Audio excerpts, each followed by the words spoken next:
Let's talk about AI in science and the Matthew effect and what I think that says about how our kids should be using AI. I was thinking about this because last night I started using AI to search for a story box for my youngest because she's jealous of the high-level story box of her older sister. And I got back some very good responses, but also you could tell it was the blandest top-level stuff that you would get. It was the normal things. And I realized that I just read something exactly the same in this Nature article. It's a editorial by Dr. Xincheng Lin called "We Need to Rein in AI's Gatekeeping of Science." He's out of South Korea. And it's very smart. He is not against AI helping people, especially second language issues like that. But when you use AI to do your scientific research to help get your bibliography and stuff like that, not only currently can it hallucinate citations, which is terrible, but that problem, I think the hallucination problem will only be solved in the next 5 to 10 years. But when it cites papers, it tends to already go to the most top cited papers. And that's something in science called the Matthew effect. The idea that the papers that are already getting cited at the top are the ones going to get cited more, and they kind of get this exponential growth.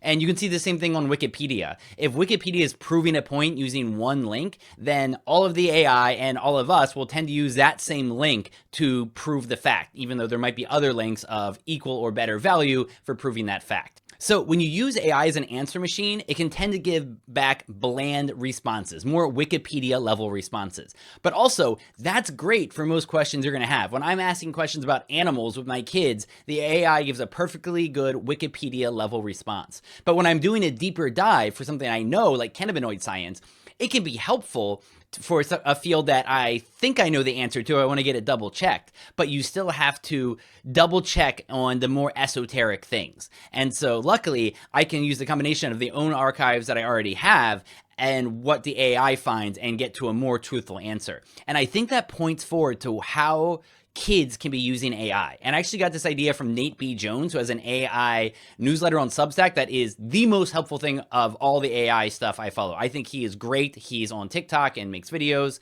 And what he said is kids should be using AI to develop good taste. And he said, taste is defined as knowing how to differentiate between the good and the great. And I think that's an excellent answer. That's exactly what I'm going for with all the books I read, with the art that I see. Like, what's like, oh, that's good versus, wow, that is next level writing or literature. And I want to see kids using AI to further their hyperfixations, which is still how I use it. For hyperfixations, in fact, this is one that helped me. I wanted to buy the Satnipata, which is a key Buddhist text, and I wanted to know which edition to buy.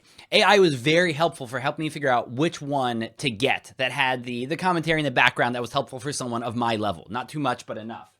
And so that's what I think this is moving towards, of kids using AI to help create their own art, to help further their research. When they use it just as a way to fill in all the blanks, then they're not doing that cognitive work that it takes to learn something.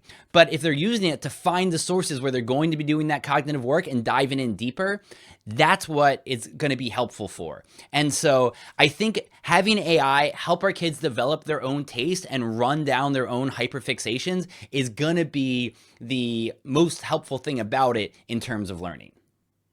I think the best harm reduction for kids in AI is for them not to trust it too much for the really important questions. But if it's a Wikipedia level question, AI is going to be fine. Just don't trust it for things like politics or spirituality. But for this earthly realm of stuff and our own hyperfixations, I think that's where it's going to help kids if used correctly.